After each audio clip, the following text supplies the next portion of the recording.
Hey, how are you, friend? So good to see you, and I'm so glad you're here. You want a cup of coffee? I thought we could just sit down and have a chat. Come on.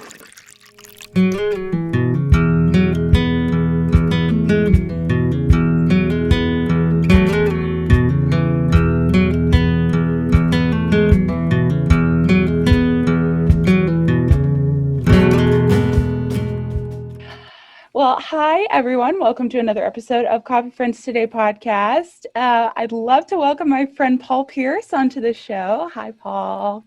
Hello. I'm so excited to have Paul on the show. Paul is the producing artistic director at the beautiful Springer Opera House in Columbus, Georgia. And are you there right now? It looks like you're in your own. I am. I sort of had to come in today because my house is being roofed. And so there are men walking on my house and banging on the roof, which probably wouldn't have enhanced your show too much. It would have added a little ambiance, just maybe not the exact mood that we're going for. Oh, and you are also, is it opening weekend this weekend? No, we open next Thursday, so we're teching today. Teching for Evil Dead the Musical. That's right. That opens at the Springer Opera House. And is this the first in-person show that you guys have had? This is the first show that we've had since everything shut down in March.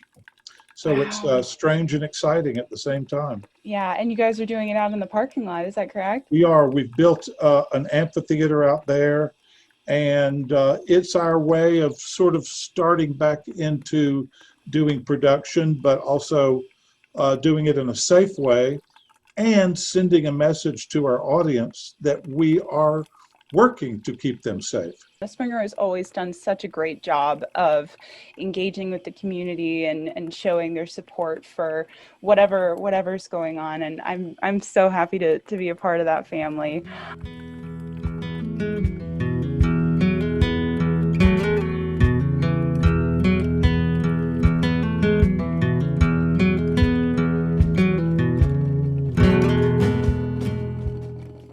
I wanted to have you on the show today to talk a little bit about just live theater and what's going on in that whole world right now. We just had this extension by Broadway that they're going to remain closed until May of 2021. And, you know, me as an actor, I know so many people that are affected by this in the live theater industry. So I wanted to just talk a little bit about that whole thing. But before we get into that, I want to hear a little bit about you. And I'm sure our listeners would love to learn a little bit about your journey and your story and how you ended up becoming the producing artistic director of the Springer. Well, Marcia, you've really started with kind of a deep question. Been a long time, maybe never, since anyone's asked me that question. I'm 67 years old. I've been at the Springer for 33 years. This is my 34th season as director of the Springer. I did grow up in Georgia. I grew up in the small town of Rome, Georgia. If you were to look at my early life growing up, you would never, ever guess that I would be one day the director of this fabulous arts institution and National Historic Landmark. My childhood was poverty was sort of the definition. Violence, alcoholism, racism, ignorance. That was more of my life in the early years. Grew up in a little mill village. In fact, it was an abandoned mill village in South Rome. There was a mill there called Anchor Mills. It made canvas for tents and army uniforms and things like that. And then after World War II was over, the demand for canvas sort of diminished. Mm-hmm. And that really put our little village into a deep depression. Mm-hmm. If you were to see through my eyes, growing up, you would see grown men walking around barefoot and shirtless, grade school aged children with snuff in their cheeks. People ate kaolin clay. which a lot of people in the North may not know about. Gunshots at night were pretty common. I was lucky, though, in one way. I understood pretty early on how ignorant I was. Mm, Even in my little town, people were talking about things that I didn't understand. People had gone places that I'd never been. And it became clear to me that even among the most ignorant people in America, I was among the dumbest. And and, uh, and so I grew to uh, crave information and knowledge.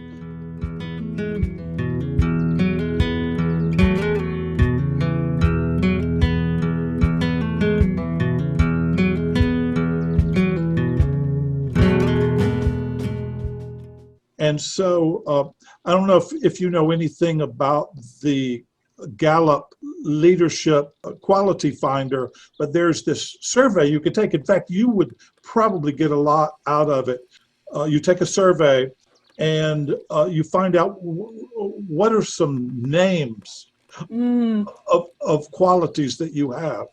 huh, And there are four basic quadrants, and one of them is influencer. And mm, I fall into the general category of influencer, hmm, but more specifically, maximizer. And so everybody at the Springer has taken this survey, and we all kind of know where each other falls in this assessment. hmm, And so, but knowing that I'm a maximizer, I look back and realize, oh, that makes sense. I have, I was poor, I was stupid, and I was looking for ways always to maximize whatever small benefit I had or opportunity I had. hmm. And so if you were to follow the arc of my life, you would see that maximizer, influencer really defines the arc of my life.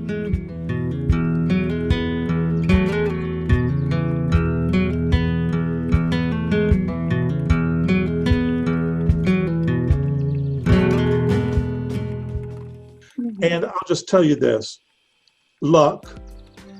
I am a lucky guy.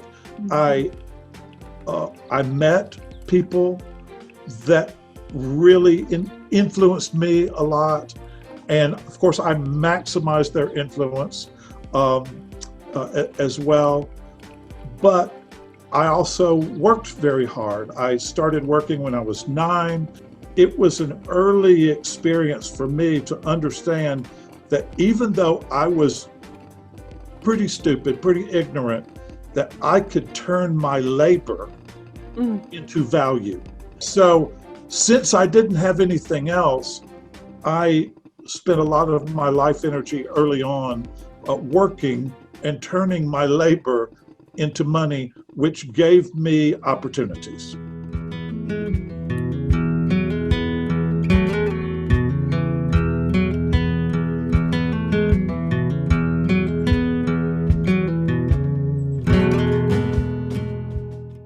And so one of those opportunities was the Boy Scouts. mhm, I loved the Boy Scouts. I was ended up in high school as an Eagle Scout, and a lot of the values of the Boy Scouts.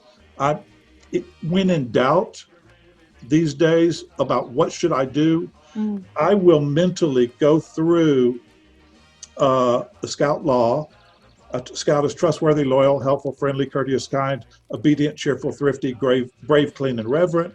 I will go mhm, through the scout oath. On my honor, I will do my best to do my duty to God and my country and to obey the scout law, to help other people at all times, to keep myself physically strong, mentally awake, and morally straight. And usually between those two things, I will know what to do. And yeah, so when I'm trying to evaluate people, whether they're employees or people I meet, I sort of mentally go through the mhm, Scout law and the Scout Oath and determine whether these are worthy people for me to collaborate with. Mhm. And but it also, that labor allowed me to go to the University of Georgia. My parents did not graduate from college. I didn't know anyone in my family to have gone to college. And so, but people in my high school were talking about going to college. I was so stupid. I didn't know, how do you go to college? What do you do? I mean, who do you say it to? And nobody was in my school was talking to me about it. So I found out, oh, there's an application.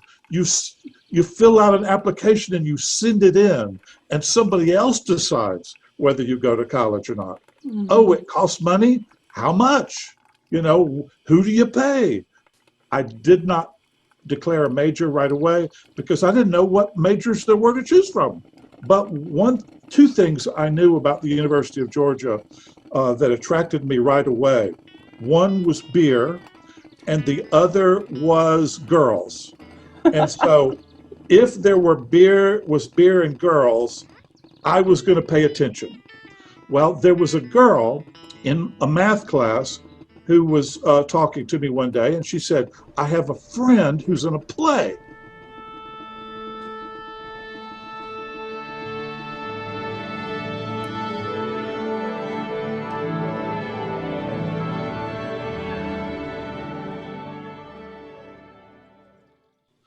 Now, Marcia, it's hard for people I know to look at me and think, this is a guy that didn't see a play until he went to college.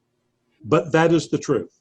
I did not see a play until this day when a girl in my math class said, I've got a friend in a play in the drama department. Do you want to go with me? And I was like, sure. You're a girl? Maybe we could drink some beer, you know? And so I said yes.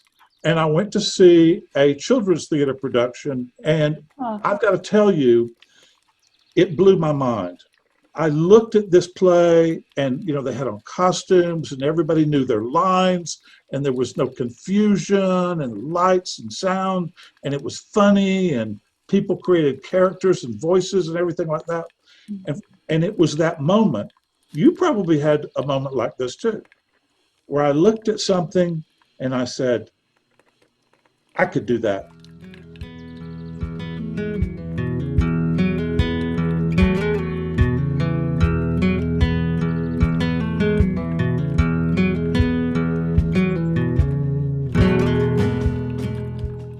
The next day, I went and declared myself a drama major. That's really how it started. But see, that got me into literature, that got me into relationships, that allowed me to, again, as a maximizer, I'm looking at the department, looking at the people and saying, oh, these people are cast in shows all the time, and these people are not cast in shows. What's the difference? There are things you can do to get people to take notice. And a lot of it is just observation. Yeah. But I'll also say, Marcia, that it starts with understanding, for me at least, that I'm dumb. That there's a lot in this world that I don't know, that I don't understand. And if I just keep my eyes and ears open, that maybe I can pursue some of these opportunities and maximize them when they come along.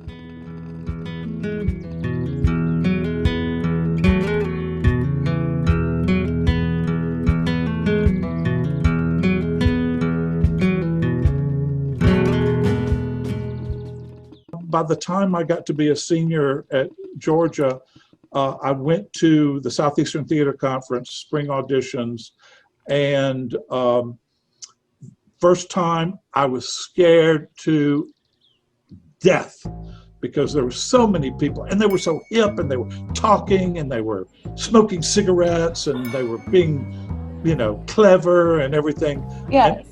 And I didn't know how to do that. I was just an ignoramus from South Rome, Georgia, but I said, well, who cares? I'm going to go. And I went and did at that time it was a 60-second audition. Mm. And I got 28 callbacks. And that was my senior year. I didn't know what was going to happen. 28 theater companies called me back. Oh my goodness. 8 or 9 of them offered me contracts. And not knowing anything other than, hey, actors get paid, I hear. Uh, I I accepted the one that was the longest, and so it was not the best money, but it was the longest. The Repertory Theater of America offered me a 10-month contract on a national tour of 3 repertory plays, and so that right out of college, I went on a tour with Repertory Theater of America, and the producer Drexel Riley ultimately became one of my closest friends. He gave me that first opportunity. Then he offered me 2 other national tour contracts, ultimately asked me to direct. And then in 1982 or 3, he offered me the job of associate artistic director of his theater company. And so that's really how I began running theaters.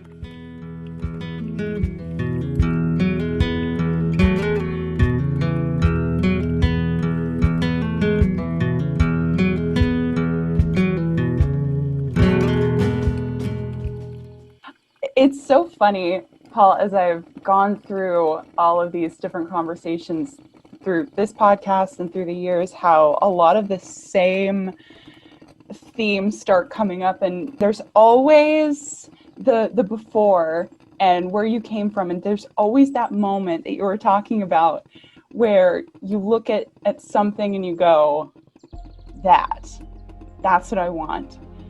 And the rest just kind of goes in the same sequential order of one moment that set it all off, that led to opportunity, that led to an opportunity, that led to a relationship, that led to the rest. You take a step and you make a friend. You take a step and you find an opportunity. You take a step and it wasn't the right one, but you learn from it. And it's so interesting.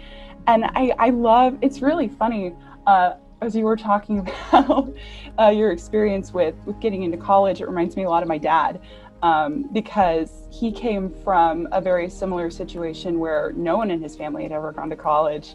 And one day he just decided, I'm going to go. I don't know how. I know I don't know how, but he drove to Palm Beach, Florida, and drove around until he found the right office and found the person that he was supposed to talk to get the application. And it was just really funny hearing that, because it sounded so familiar. I love that. Well, we all hopefully, I don't know, I don't wish hard times on anyone, but hard times really end up defining you, whether you know it or not. Mm-hmm. And a lot of times when young people tell me the challenges that they're going through and the heartache that they're experiencing, and they just don't know what's going to happen next and how do you do it, what to do, I can't answer those questions for them. But what I can say with confidence is, in a couple of years, it will all make sense.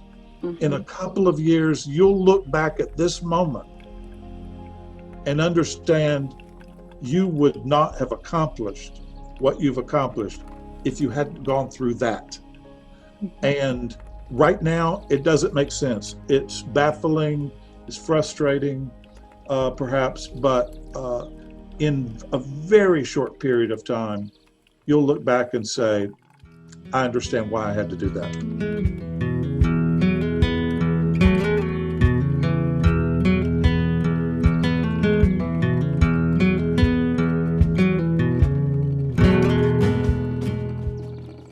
We've talked a lot about the past and honored that, I think.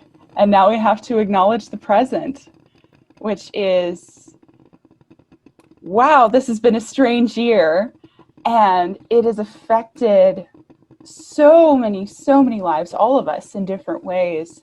But particularly from my perspective and your perspective, we've seen firsthand and on a very personal level how it's affected live theater. And you, as the producing artistic director of a professional performing arts company, how have the events of this year affected the Springer?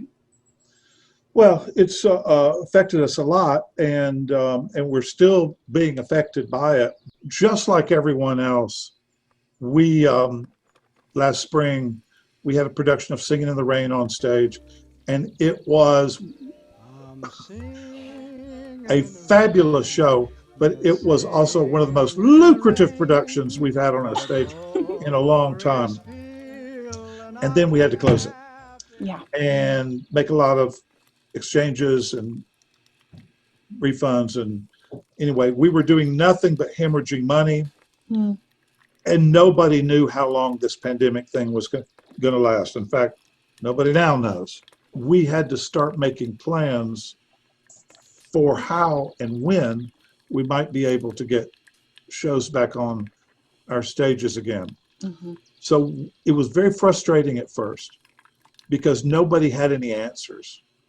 You could study the data every day, all day, and we still do. We look at the data, infection rates and ICU headroom every day, but still it didn't answer the question,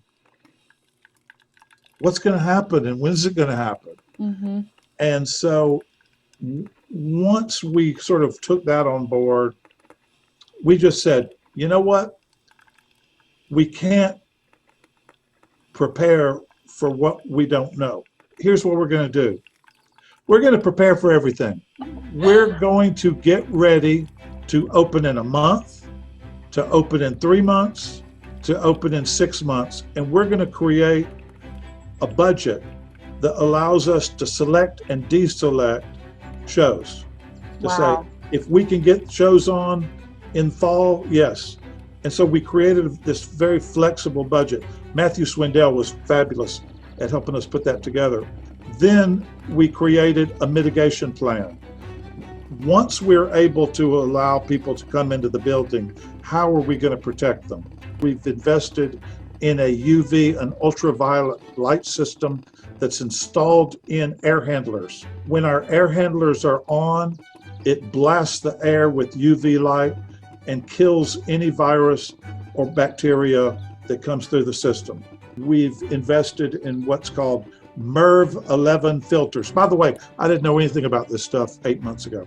So we MERV 11 filters that go in all the air conditioners, and they will filter out particles smaller than 1 micron. And a micron, in case you didn't know, is one-fifth the width of a human hair. But we've also invested in electrostatic foggers that we can fog a room and kill anything that's on any surfaces. And of course, everything, hand sanitizer and all the other things that everybody else is doing. Sure. Face masks, temperature checks when people come in the building, all of that. So we created a 17-page mitigation plan that covered all of that. But then we surveyed our audience to find out, where are they? When do you intend to return? Would you return now? Would you return in a month? Would you return in 3 months, 6 months, a year, or never? We gave them the never choice as well. And what we found out was nearly 90% of our audience, this is when we surveyed them in May, nearly 90% of our audience said that they would return in either a month or 6 months. So we said at that time, fall. Nearly 90% of our audience, right now at least, says that they intend to return in the fall.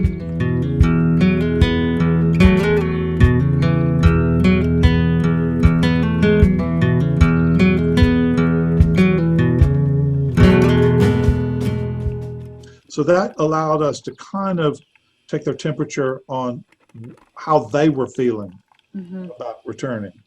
But rather than opening with a big musical like Spamalot, which we had already scheduled to do in September, Mm-hmm.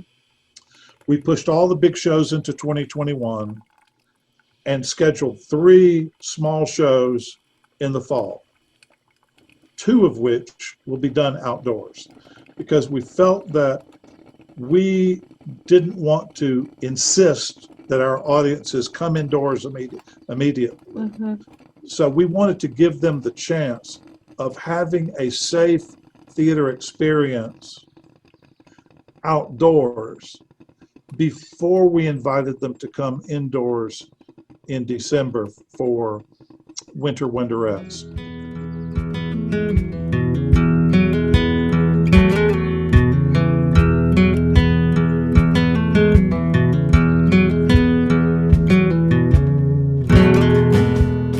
So a lot of this is about time Mm-hmm. and how people are beginning to adjust their own lives to this COVID world.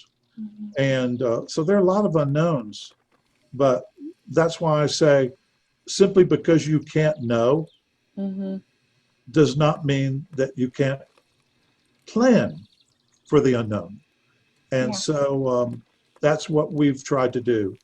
When we introduced all of our procedures to the cast of Evil Dead the Musical week before last, first of all, they had read our mitigation plans before they signed their contract. Mm-hmm. So if they didn't feel good about those plans, we didn't want them to come. Sure. But we felt like we had done a pretty good job of preparing. But what we also told them was, hey, you could be part of the solutions here too. If you see something that we've forgotten, speak up. Mm-hmm. Because you're part of this family and we want you to feel safe. We want our audiences to feel safe. We want our artists and our employees to feel safe. And so if you see something that we've left out, where we've dropped the ball, speak up and we will take action.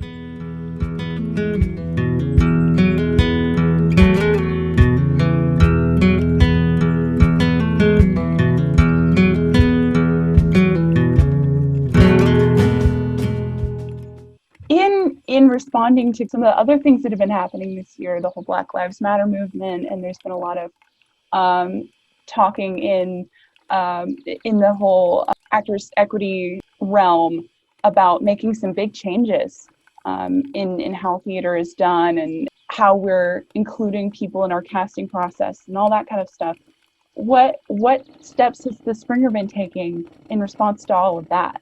Just like everything else, I see it as an opportunity. I am a white guy. I am the producer of a theater that has a mostly white staff, a mostly white board, and a mostly white audience. Mm. But I think that the Black Lives Matter movement has created a kind of a urgency which really can be described in no other way than a reckoning. Mm. My role, I believe, is to listen, not to be intimidated by the reckoning, and commit myself to my theater organization doing things better.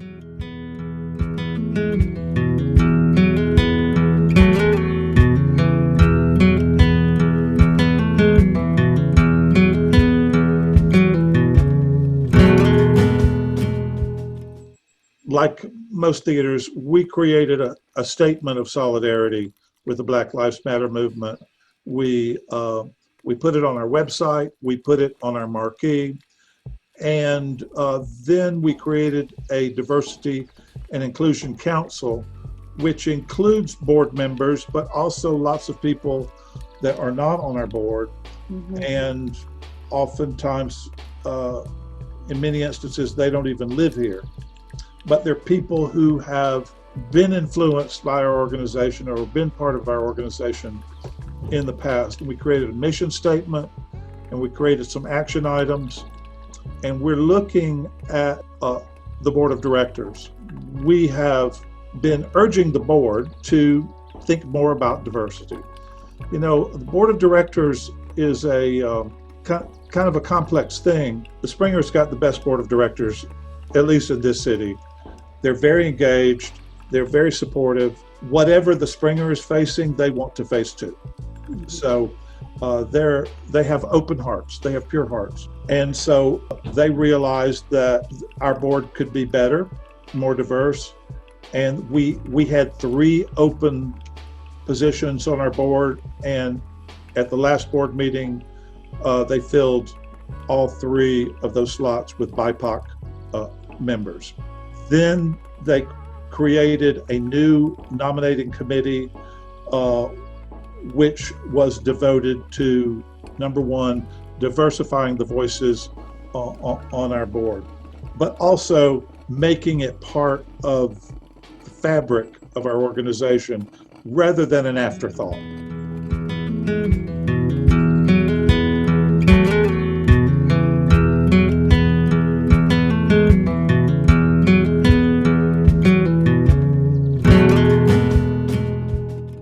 I believe the Black Lives Matter movement and the racial reckoning that we're talking about requires that white theater makers like me find a way to get over that. I think it's our job now to say, okay. I believe by every category anti-racist, but the truth is most of my staff is white. And it's my job now, because of this awakening, that I find a way to get over this problem.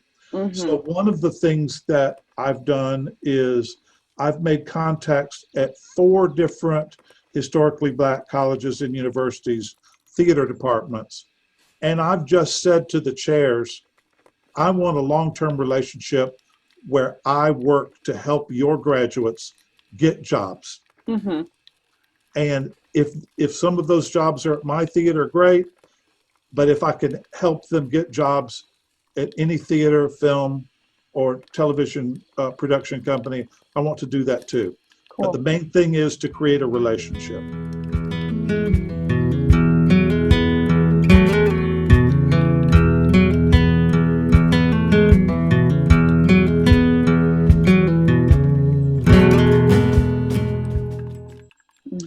The other thing we've done is to contact theater producers in other parts of the country. You may know that I spent 12 years in Texas before I was at the Springer Opera House. So I know a lot of theater producers in Texas. And so there are a lot of Hispanic theater makers there that I know. And so what I'm doing is working with them to get recommendations, because I think there's some evidence that peer-to-peer relationships really can make things go a whole lot faster. Rather than simply listing open positions, taking applications, and doing interviews, which we'll continue to do, but I think peer-to-peer relationships can make changes a whole lot faster.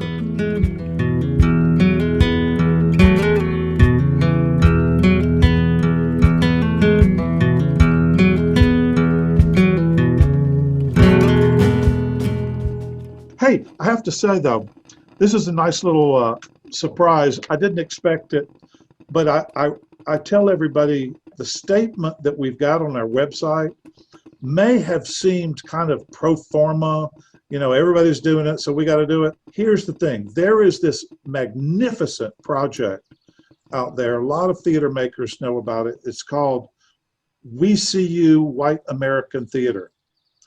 And it is an incredibly rich project where BIPOC theater makers have created a document, and it is essentially a list of demands. It took me 3 days to get through it, not just because there was a lot of it, but just because emotionally it causes people like me to reflect on our own careers and to set aside, if we can, to some degree, our successes Mm. and begin to think about ways in which we have failed the American theater. And once I kind of came to terms with that and said, okay, great, I now embrace it. One of the things one of the demands was that we acknowledge the people of color who came before us that made our theaters possible. One occurred to me right away, which was Black hands built the Springer Opera House in 1870. And is there a way for me to find out any of their names or anything about them? Hmm. And so I got the research department at the local library to help me find out.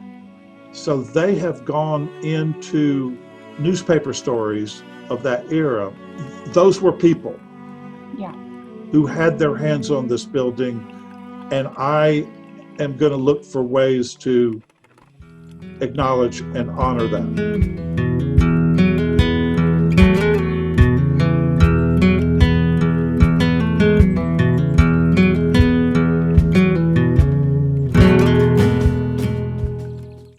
But the other, and this is very big part of the We See You White American Theater Project, American Indians who lived on this land long before white people showed up. Mm-hmm. Well, Mm-hmm. here is Columbus, Georgia. It was what the Muskogee Indians called the mother town. Coweta was the mother town, and we are living on the mother town of the Muskogee Nation. Before Europeans showed up here, Muskogee Nation covered all of western North Carolina, eastern Tennessee, all of Georgia, all of Alabama, and northern Florida. It was one of the biggest nations, Indian nations in the country. In the early part of the 19th century was Indian removal. So the Trail of Tears. Oh my goodness. So all of these 23,000 Muskogees in Coweta were moved west into Oklahoma on the Trail of Tears, and thousands of them died along the way.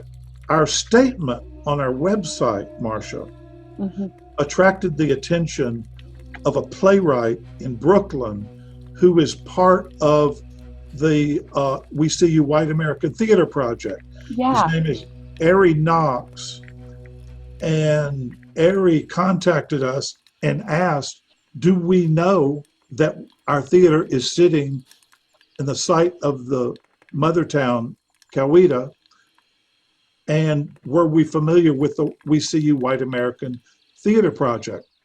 Ari is a Muskogee who lives in Brooklyn and is a playwright. Ari was traveling in Florida, getting ready to drive back up to Brooklyn.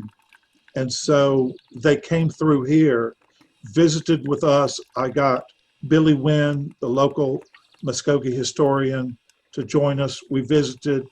Anyway, Ari is going to come back, and I'm not going to promise anything, but I'm hoping that a play will come out of this.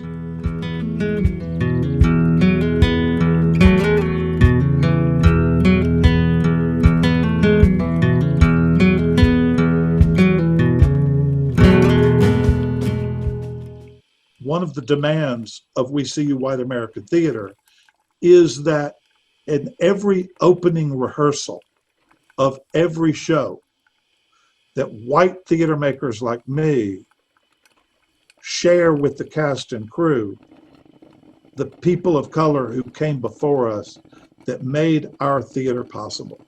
So we started doing that week before last with the Evil Dead cast. And we're going to continue doing that.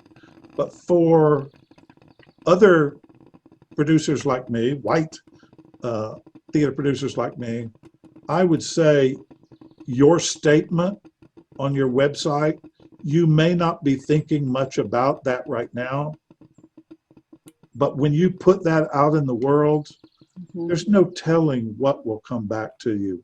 But first, we have to stand up and speak out. I don't see myself as particularly noble in that regard, but you do have to let things out of your head and out of your heart and put them out into the world so that people can consume them and take them in. And so it's a long road. And I hope that in the next couple of years, what people will see is a more diverse Springer audience, a more diverse Springer board, a more diverse Springer staff, and more diversity on our stages.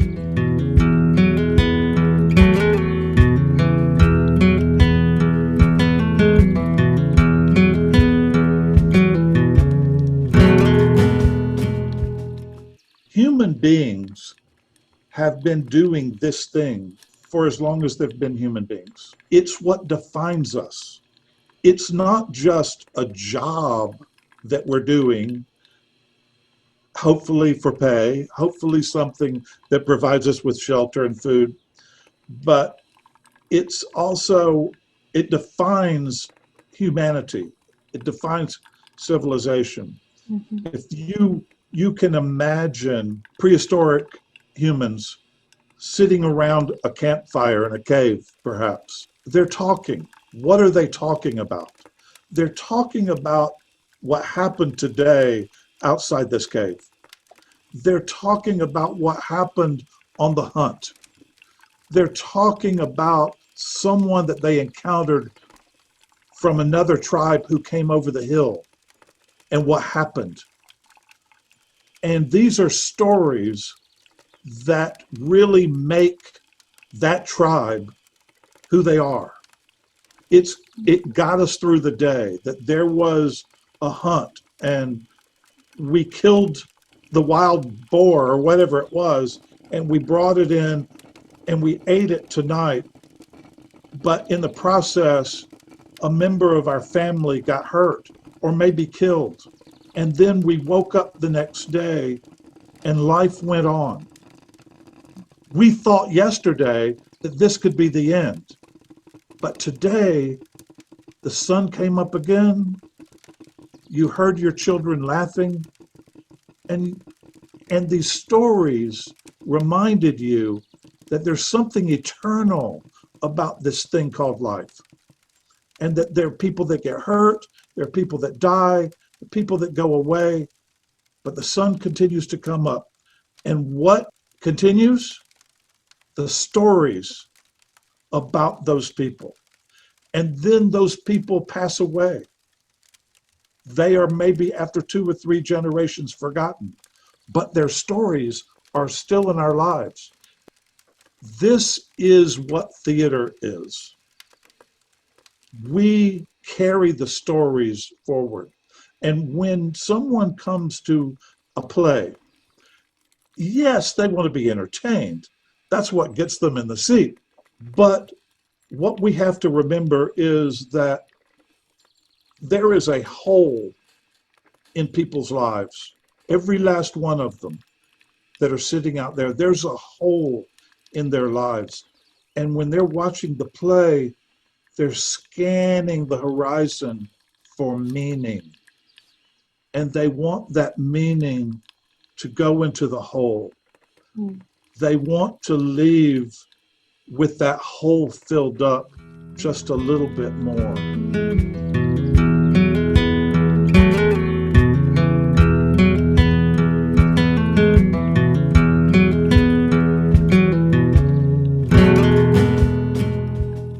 The reason I'm saying all of this, in context of where we are today, I would ask my colleagues and friends to remember that will never end. Your role in this theater thing is a kind of a priesthood. It's something that you really can't put down. It doesn't matter whether you're in a beautiful formal theater like the Springer Opera House or whether you're out on the sidewalk with 5 or 6 other people with an audience of 12. Things will change over time, but your role in this priesthood never changes. It doesn't matter how poor you get, how successful you become. When I go out and do a curtain speech before a show at the Springer, I'm like the people sitting around a fire in the cave. And the people who are experiencing the story being told, they're mystified by the very experience of the story being told. We can't allow ourselves to think, oh, these are just lines that I learned and then I say, and then the audience applauds and they go away and I get my paycheck on Friday. This is a noble enterprise that we have undertaken. We are doing something not just for ourselves and our families, but we're doing something for civilization itself. So this COVID thing, I am not intimidated in the least by it, because as long as the people that work at the Springer and the people who are in our orbit understand that we still honor this work, they are on the frontier of something. And being on the frontier of the survival of theater itself, there's what an nothing honor. like it. These days are just a new opportunity for us to have influence on society and for us to maximize our opportunities.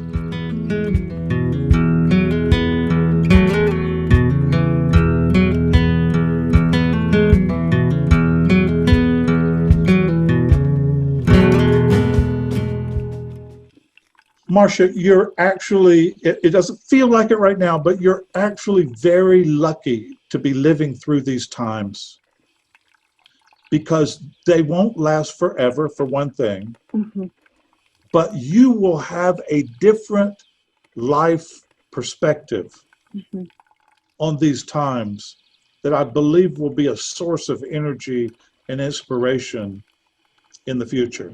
It has definitely taught me to appreciate every moment that I have the honor of spending in a rehearsal hall, in an audition space, in a costume that someone else puts together. Every second is precious. Every second is the greatest honor that I could ever have.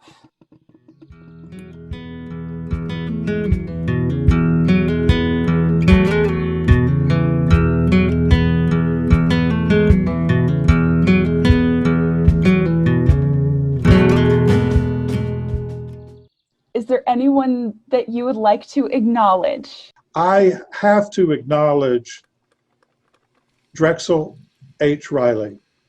Drexel gave me my first job out of college, and really, he taught me everything really valuable that I know about running theaters.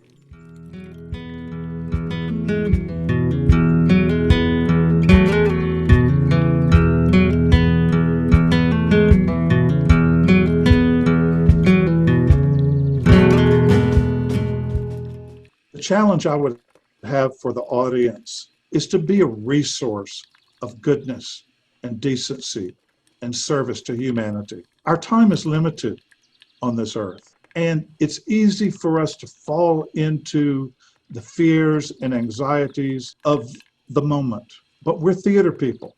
Our job is to remind them of how good life can be.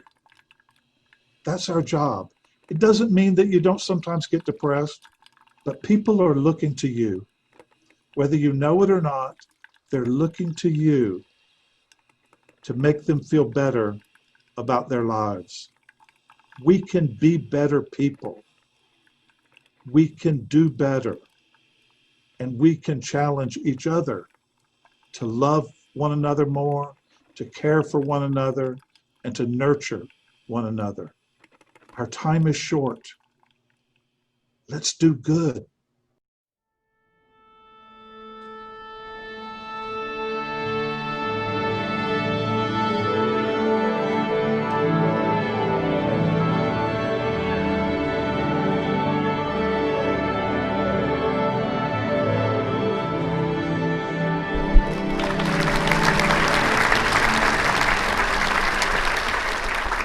Welcome to the Springer Opera House. I just want to remind you that this show is performed in 2 acts with one 15-minute intermission, and during the intermission, the saloon and the gift shop will be open. The exits to your left empty out onto the First Avenue side of the building for your safety and your convenience. If you happen to brought a cell phone or a camera or cell phone or a camera or a cell phone to the theater, we ask that you turn them off, put them away, and just surrender to an evening of live theater.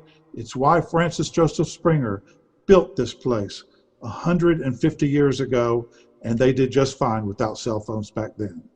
Thank you so much for being here, and thank you for supporting Georgia's historic State Theater.